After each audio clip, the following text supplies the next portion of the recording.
hanya di Ayu Show. Friday with Ayu Show, hanya di Ayu Show. Friday with Ayu Show. Friday with Ayu Show. Sahabat Ayu, minggu lalu kita sudah mendengar penuturan dan pengalaman Kikin Isugiarno dalam interaksinya dengan para lansia. Dan minggu ini kita akan bertemu dengan mereka yang sehari-hari berkecimpung di dunia lansia dan langsung berinteraksi dengan lansia sebagai perawat, sebagai dokter, dan salah satunya adalah kita akan dengarkan pengalaman seseorang yang mempercayakan orang tuanya tinggal di nursing home. Yuk kita ikuti obrolannya.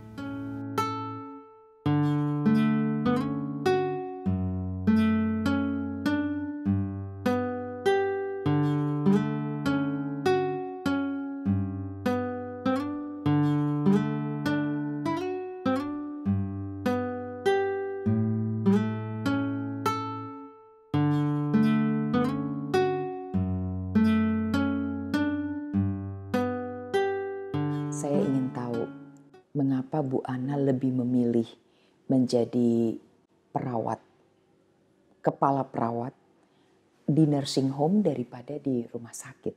Perawat di rumah sakit sama nursing home itu beda, jauh beda. Kenapa saya pilih di nursing home? Di situ tidak semua perawat bisa kerja di nursing home, tapi semua perawat bisa kerja di rumah sakit.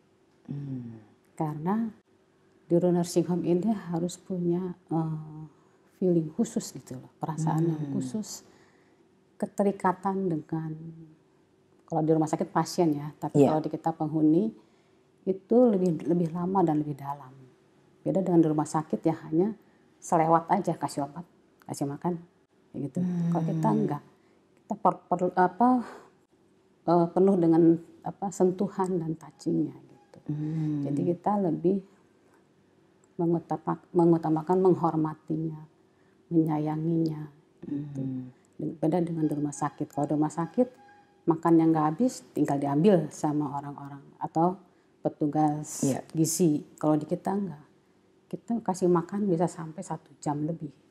Seperti nyuapin anak kecil. Lebih kalau anak kecil bisa sambil lari main gitu kan. Kalau di sini enggak. Bahkan kita disembur karena dia nggak mau makan kan. Kalau anak kecil, kalau kita kasih tahu pasti nurut. Kalau orang tua malah ngebentak ke kita. Bedanya di situ. Kalau di rumah sakit di rumah sakit tuh ya selalu hanya dengan pasien tuh sepintas aja. Nggak ada keterikatan khusus gitu dengan penghuni. Jadi kalau disebut dengan disebut keluarga, kalau menurut saya itu lebih dari keluarga. Dengan opa oma itu lebih dari keluarga. Opa oma biasanya kalau saya aja mama saya meninggal, saya nggak nangis. Mungkin karena dulu saya kurang dekat sama mama. Gitu. Jadi waktu mama saya meninggal saya nggak nangis. Tapi kalau opa oma ada yang meninggal, saya malah pengen datang ke pemakamannya atau datang ke rumah dukanya. Tapi bos saya bilang jangan terlalu terikat, katanya. Nanti malah kita yang jadi bagus sama pribadi kitanya. Betul, mengganggu mood kita juga. Iya. Gitu. Nah, untuk punya feeling yang tadi Bu Ana bilang ya, yang seperti itu kan nggak bisa dicoba-coba atau mungkin dibentuk ya. Memang itu harus ada panggilan ya menurut Bu Ana. Nah, untuk mendapatkan SDM yang seperti itu bagaimana mengukur dan melihatnya ya Bu Ana? Bahwa ini memang cocok untuk di nursing home, bisa ditingkatkan, bisa dikembangkan untuk menjadi perawat yang handal di nursing home ataupun home care. Nah, itu melihat dan mengukurnya bagaimana? Iya, saya latih mereka itu untuk bagaimana benar-benar menghargai mereka itu orang tua kita. Jadi seperti di rumah sendiri dengan orang tua. Kayak gimana sih kalau dengan opah, dengan nenek gitu kan. Walaupun saya memang jujur belum nggak ada pengalaman ke sana, tapi saya latih mereka contohnya. Mereka itu perawat-perawat di nursing home ini, terutama di Kanopi ini, tidurnya dengan opa oma di kamar, satu kamar dengan opa oma, dan tidurnya itu di lantai. Saya tesnya di situ, dia mau nggak tidur di situ.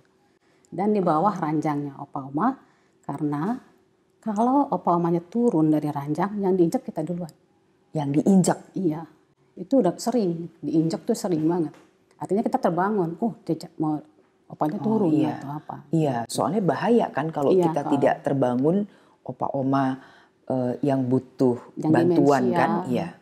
Terutama yang demensia itu ya saya concern banget di situ. Mereka harus makanya tidurnya di situ. Jadi diharapkan ada bonding antara opa sama oma gitu. Begitupun dengan memandikan. Jadi memandikan tidak, saya harus lihat juga benar nggak sih memandikannya, nggak asal gosok atau apa. Tapi saya tes si oma ini mandiin ada luka nggak di badannya, ada biru nggak di badannya. Biasanya mereka awal-awal nggak tahu. Saya ajak bareng lagi, dilihat lagi, yuk kita lihat bareng-bareng ada nggak gitu. Itu yang memiliki kita untuk benar-benar melihat gitu opa oma itu jangan sampai ada luka. Dan kalau malam, yang jenis malam itu cuma satu orang, tapi dia keliling, kelilingnya beda dengan di rumah sakit. Di rumah sakit kan kalau ada bel baru datang. Iya, kalau kita enggak, harus keliling itu dilihat muka omanya, muka opanya benar tidur atau enggak. Jangan sampai kita kebablasan. Kan kalau di nursing home itu kan tambah hari tambah menurun kondisi pasien, kondisi oma opanya atau penghuninya. Nah, itu yang kita lihat di situ sih. Jadi saya lihat kalau mereka udah terbiasa, biasanya ada yang nggak sanggup mundur.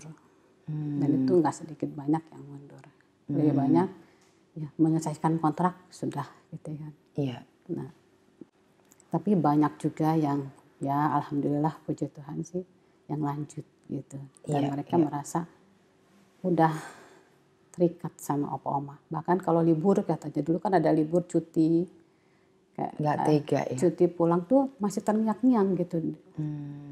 Opa oma sehari gini tuh biasanya opa ini teriak, minta dimandiin atau ketawanya. Jadi terkenang terus di rumah sampai di rumah itu. Kita kan suka ngobrol, ngapain kamu? Bun kangen, pengen pulang, pengen ke Kanopi lagi katanya gitu. Ada beberapa yang seperti itu. Bahkan yang sudah keluar baru merasakan katanya. Ternyata enak kerja di nursing home daripada di rumah sakit seperti itu. Oke. Nah, bedanya antara perawat dengan caregiver itu apa, Bu Ana?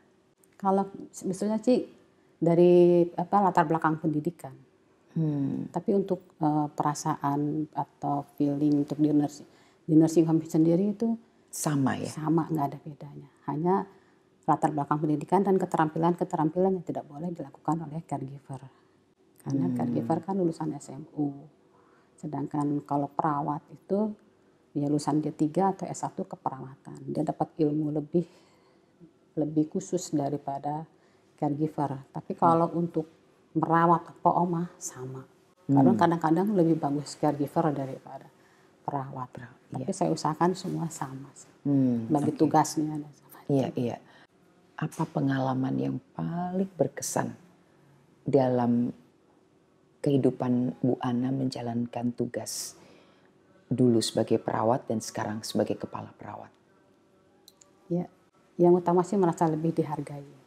Karena tadinya perawat, saya naik menjadi kepala perawat. Gitu kan. Dan itu menjadi tanggung jawab lebih dari saya untuk tidak meninggalkan Kanopi, nursing home, Kanopi nursing home. Gitu. Beda dengan waktu di rumah sakit dulu, saya pindah-pindah dari rumah sakit. Padahal rumah sakit lumayan juga, Pondok Indah, yang maksudnya rumah sakit besar lah. Iya. Hanya ditarik untuk lo bantuin gue lah di sini JCI, lo bantuin ini Dapatnya apa? Dulu kan materi. Kalau sekarang saya udah dapat ganda, ya materi ya amal kalau di sini. Oke. Ada pesan yang ingin disampaikan kepada masyarakat agar lebih peduli terhadap lansia? Untuk masyarakat terutama di Indonesia, kita lebih sayang orang tua tentu, tapi jangan sampai sayang kita tuh salah. Kita mau merawat orang tua kita di rumah, tapi salah dengan dia meninggalkan sendirian di rumah. Jadi lebih baik simpan di nursing home untuk mereka bisa beradaptasi, bisa bersosialisasi, bisa berinteraksi, ngobrol, bisa interaksi, bisa belajar lagi. Jadi tidak melihat dinding-dinding aja di rumah. Kita bisa jalan keluar. Jadi jangan salah kalau kita simpan di nursing home itulah dibuang. Itu salah besar. Padahal itu kita lebih sayang sama orang tua. Silakan datang ke nursing home atau terutama ke Kanopi Nursing Home. Bagaimana kehidupan kita di situ.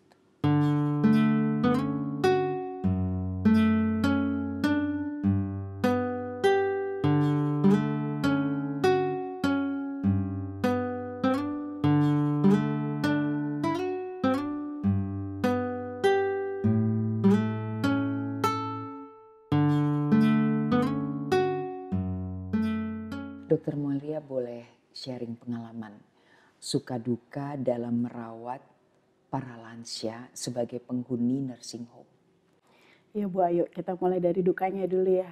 Kalau dukanya, kadang saya suka sedih Bu, karena khususnya untuk para penghuni lansia yang masih sadar penuh, mereka memiliki kesadaran atau kehidupan yang sudah berpuluh-puluh tahun dijalani, yang rasanya kurang tepat. Itu yang membuat mereka jatuh dalam kondisi sakit, dan saat diinfokan, diberitahu, dinasihati, mereka enggak, saya nggak mau gitu. Jadi ada terjadi penolakan. Nggak mau tuh artinya maksudnya tidak mau seperti itu. Iya. Tidak mau menerima keadaannya. Tidak mau menerima saran yang diberikan oleh dokter, oleh perawat, seperti itu. Misalnya contohnya ada penghuni yang nggak mau mandi atau nggak mau ganti baju gitu, udah nggak mau gitu. Jadi karena aduh sedih gitu ya Bu ya. Jadinya itu menimbulkan kondisi yang tidak baik, yang tidak sehat pada penghuni tersebut gitu. Oke, terus itu salah satu dukanya ya. Dan pasti ada banyak cara ya untuk bisa membujuknya ya. Iya Bu Ayu. Atau kita mungkin bersabar dulu dan sebagainya. Sukanya? Kalau sukanya itu adalah saya seperti merawat almarhum kakek nenek saya yang saya tidak sempat rawat. Jadi rasa itu yang ada rasa kepuasan sendiri, ada rasa bahagia bahwa Tuhan berikan para oma opa penghuni di Kanopi ini untuk bisa saya mencurahkan kasih sayang saya untuk opa oma atau untuk kakek nenek almarhum saya. Gitu, Ibu. Jadi mereka akhirnya bisa menjadi bagian kehidupan dari Dokter Maria sendiri. Betul, ya, Bu Ayu. Bisa menjadi seperti keluarga. Iya. Nah, lalu kalau kita nih terutama mereka yang muda-muda, supaya nantinya bisa memasuki usia lansia itu dengan mandiri, sejahtera, produktif, ada nggak saran dari dokter? Khususnya yang berkaitan dengan kesehatan. Yang pasti yang utamanya itu adalah jaga kesehatan, jaga pola makan. Jadi kalau makan semua harus sesuai dengan gizi yang seimbang, tidak boleh berlebihan, baik yang manis ataupun asin ataupun minyak-minyak seperti itu. Jadi semua harus sesuai dengan gizi seimbang. Supaya makin bertambahnya usia, organ-organ pun juga tidak cepat terjadi penurunan atau degeneratif. Seperti itu Bu. Ditambah juga jangan lupa juga olahraga supaya kita juga tetap fit dan bugar hingga usia lanjut. Oke, itu saran dari dokter sendiri ya. Nah, perbedaannya menangani penghuni atau kita katakan pasien yang lansia dengan yang belum lansia. Kalau yang sudah lansia itu cenderung lebih nurut ya Bu ya. Begitu. Mereka lebih mudah untuk diarahkan, tapi ya tidak semua. Tapi lebih banyak untuk nurutnya. Tapi kalau misalnya yang masih muda-muda, kadang mereka punya kecanggihan mengakses internet, mereka suka baca-baca, akhirnya malah jadi compare ataupun malah jadi terjadi penolakan seperti itu, Bu Ayu. Iya, seperti misalnya dalam pemberian obat, Iya, penanganan, iya. itu mereka cari tahu sendiri dan menganggap tahu gitu ya, Iya, Dok betul, ya. Bu Ayu. Oke, jadi kalau disuruh memilih lebih senang merawat yang lansia. Lebih senang yang lansia, Bu. Harapannya dokter nih dengan adanya di Indonesia mulai bermunculan panti werda, rumah jompo, ada lagi yang orang menyebutnya senior living, dan sekarang ada nursing home yang dipelopori oleh Kanopi, begitu ya. Itu apa harapannya Dokter Maria sendiri? Baik Dokter Maria sebagai seorang dokter ataupun Dokter Maria sebagai bagian dari masyarakat. Harapan saya semoga nanti ke depannya setiap orang tua atau lansia itu mereka di masa tuanya itu mendapat perawatan yang baik, Ibu. Karena mengingat anak-anak mereka memiliki kesibukan masing-masing, memiliki keluarga masing-masing, akhirnya ada kondisi-kondisi di mana mereka tidak dapat dirawat atau dilayani dengan baik. Jadi saya berharap dengan adanya fasilitas-fasilitas seperti ini membuat para lansia di Indonesia memiliki kehidupan yang lebih baik di masa tuanya.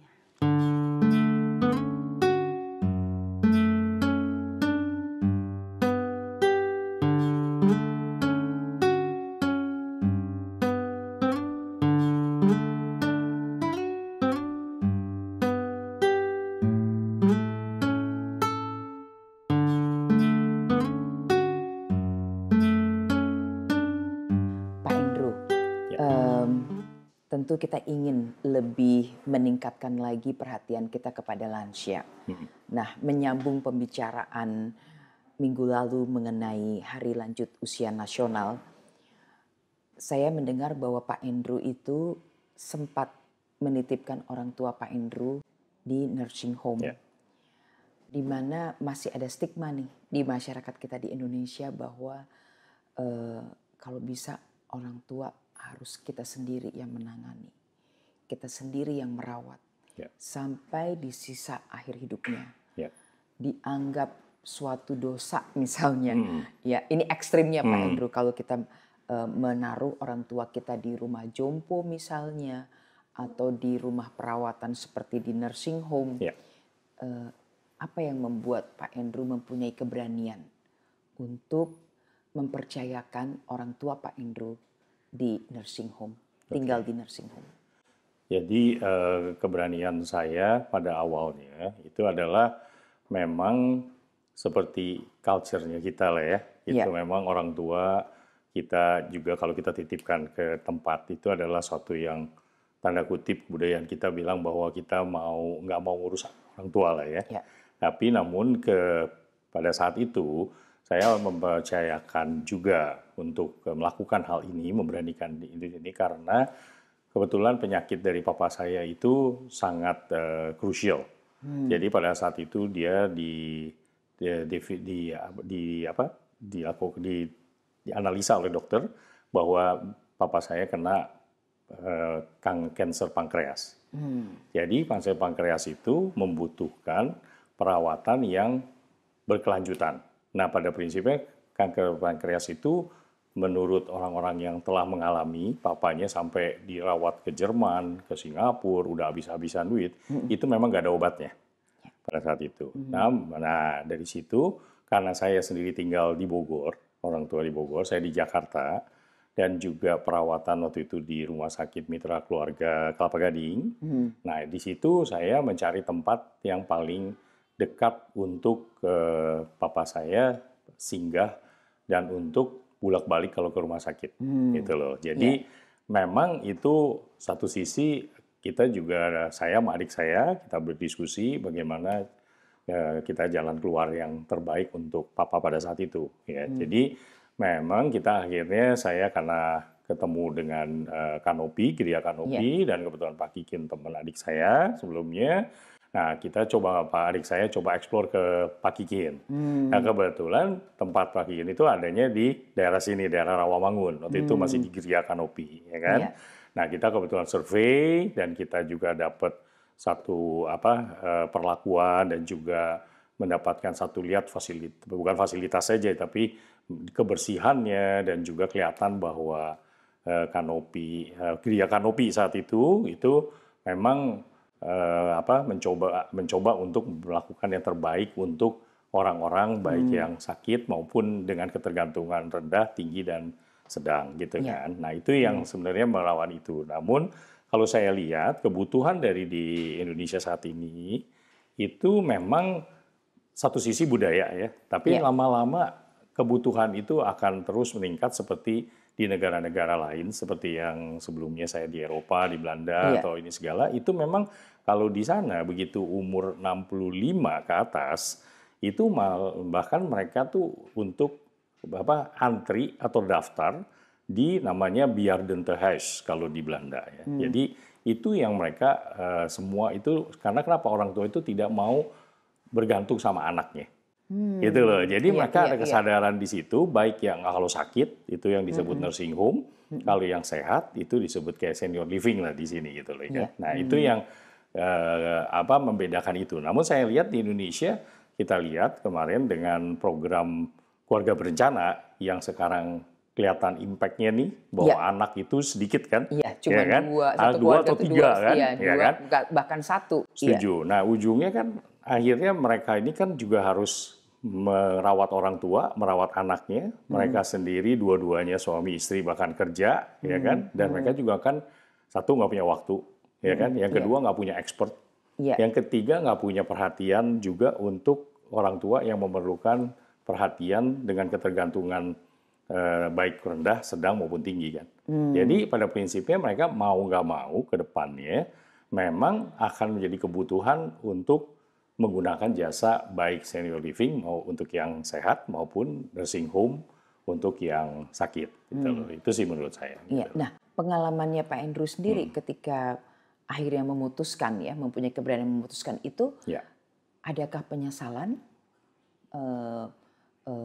Papa waktu itu di ini atau justru sebaliknya merasa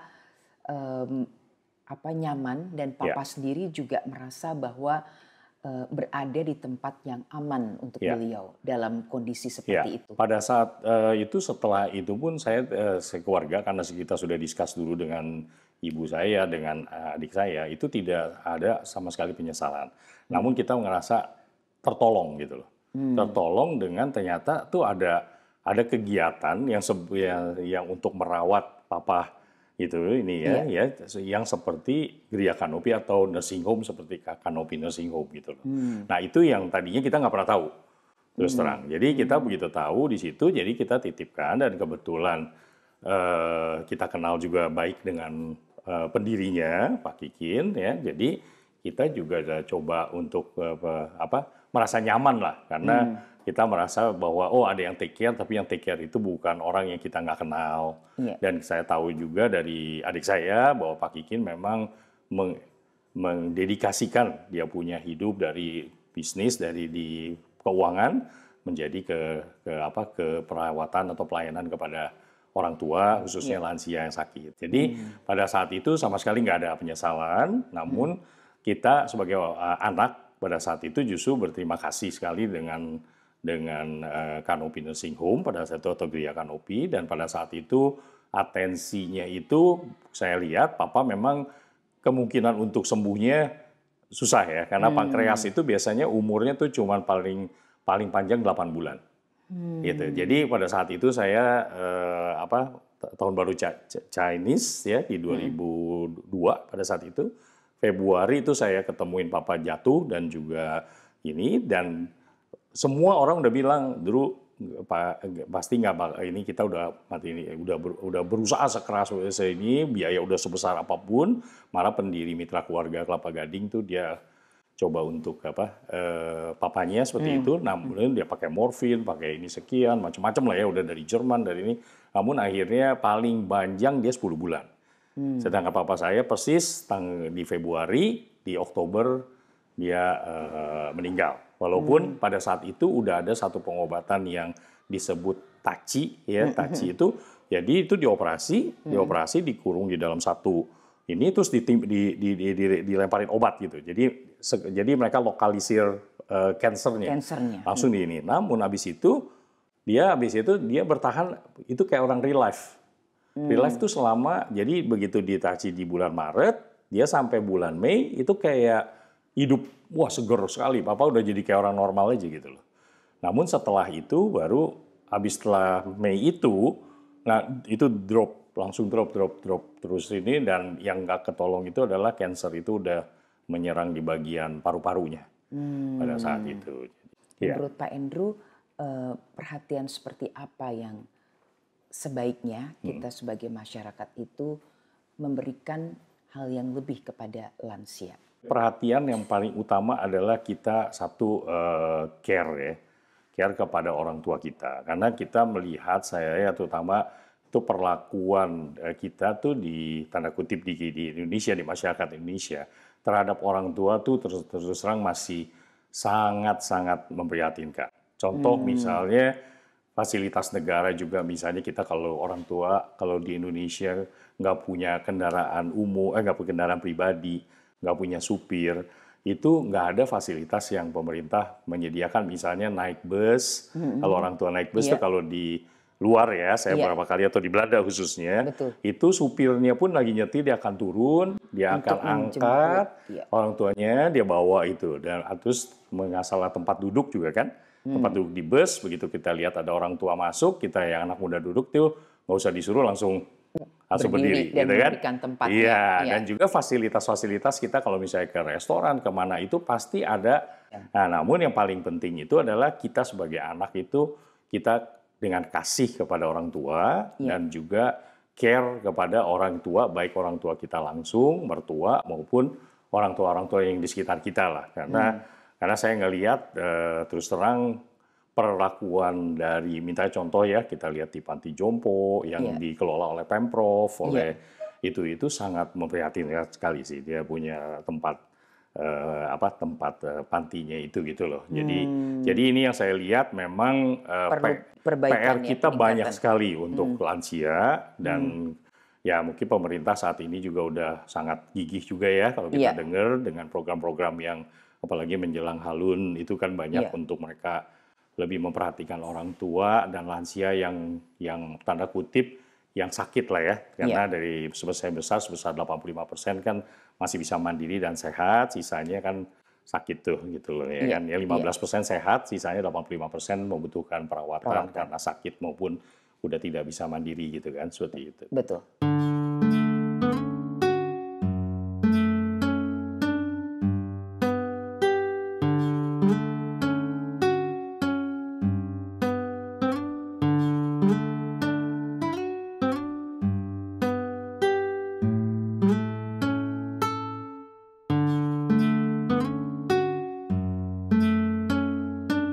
Sahabat Ayu, bagaimanapun, semudah apapun, kita akan memasuki yang namanya menjadi lansia. Tidak ada salahnya bila dari sekarang ini kita lebih meningkatkan empati kita, kepedulian kita kepada lansia, karena pada akhirnya kita juga akan sampai ke sana. Sampai jumpa di acara Ayu Show berikutnya, Inspiring People to Grow. Hanya di Ayu Show, Friday with Ayu Show, Friday with Ayu Show.